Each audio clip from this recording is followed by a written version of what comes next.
All right, compa. Now this one's going to test you. Jonathon Brooks, and not just because he spells Jonathan with an O-N. I had to make sure to check that. But Jonathon Brooks out of Texas, he started for 1 year because a guy named Bijan Robinson started ahead of him for a couple years before that. Had a wonderful season this year, but it was cut short with an ACL tear, a torn ACL, which, gosh, how long ago was that the death knell? Now they're coming back, but it's the timing of it all. So I want you to kind of run down the timeline and what you kind of like you're looking at, and we could talk a little bit about him. For sure. So Brooks had his surgery based on some of the stuff that we're looking at approximately December 5th.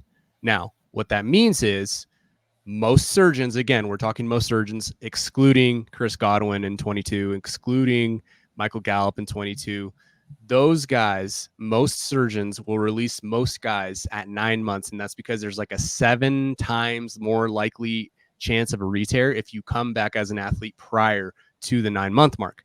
I've said that over and over and over again. Does it mean that they won't come back before 9 months? No, that's not what it means. But does it mean that they will probably play it cautiously? Maybe, right? So if we talk 9 months from his date of surgery, week 1 is in the cards. But what that would mean is he got full reps in practice. He got full reps in training camp before that. He got full reps in mini camp, which that is the issue. That is the hang up with Brooks. Is he going to know the pass protections? Is he going to know whatever quarterback he has, like his preferences when he's checking down? Is he going to know the playbook? Obviously, running backs can come in and be a lot more efficient than something like a wide receiver. But the issue with Brooks is he's not going to be full speed. Let's call it 8 months. Let's say he hits the ground running 8 months. That's August. That's the middle of training camp. That gives the guy like 3 or 4 weeks to get everything down, for the coaches to trust him. And on top of that, is he going to be on a snap count? Who's going to draft him? What team is he going to be on the Cowboys, right? If he gets placed on the Cowboys, right? If he goes to the Cowboys, we know that they brought Michael Gallup back, and he admitted it. It was way too early, right? They let Zeke play through a PCL sprain, right? The Cowboys and Jerry Jones, they are literally, no pun intended, it's the Wild West out there. They'll put him out there, and I would not be shocked if they put him out there. If they do, I have a hard time seeing him staying healthy if they just hit the ground running with him from a secondary injury perspective. But I do see it happening. If he goes to a team like the Lions, who already played it with Jamison Williams extremely slow when he came off his ACL, then we're probably not going to see Brooks until after Halloween do anything that's significant, right? So what I'm saying with Brooks is it possible that he's back by week 1?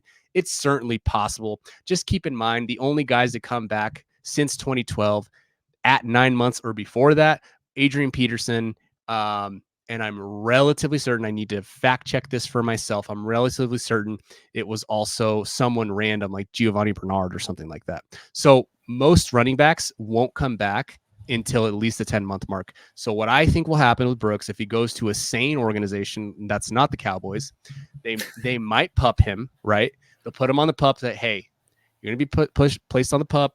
It's a 4-week pup. It's going to give you a chance to look at the playbook, and B, a chance to continue to ramp up in the weight room, out on the practice field, on your own individual drills, really ramp up your workloads. We're going to protect the investment that we used, and then we'll bring you back in week 5, whatever the case may be, and we'll let you go. Right. I know that's a really wide array of options for Brooks, but that's because we're sitting here pre-draft and we have more questions than answers. But I can tell you, if everything goes 100% smoothly, it's possible to see Brooks playing in an NFL uniform in week 2, 3, but that doesn't mean, again, return does not mean perform. Regardless of what team he goes to, I know I mentioned the Halloween date. I wouldn't necessarily expect Brooks to be, 100% Jonathon Brooks breaking out until Halloween or later. And this kind of reminds me a little bit, I didn't put it in the show sheet. I should have looked it up beforehand, but Todd Gurley we had his ACL tear during his final season, and he missed the first. He was put on the PUP list the first 4 games, and he missed a chunk of the season. Also, I was thinking of Breece Hall, one of the guys that I think you nailed last year. How the timeline of it. You said he had his probably about, I think it was October of the previous year, so he was almost at 11 months, or he was at like the 10 or 11th month mark when he was when he came back, and he was still limited for about the first 4 weeks of the season. So maybe I think we're kind of looking at that. Yeah, Brooks. I'm gonna put this on Twitter. I'll put this on Twitter and tag Edwin on it when I get Todd Gurley's timeline after we post this one. So yeah, landing spot's going to be a big deal, and this is a guy we're going to really follow very closely throughout training camp, right?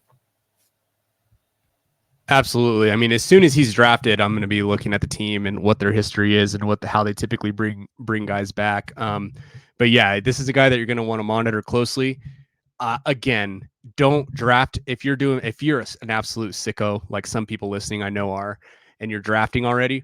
Don't draft Jonathon Brooks with the idea that he's going to do anything for you in the first month of the season. He's definitely going to be a back half of the season type of guy. Regardless of what team picks him.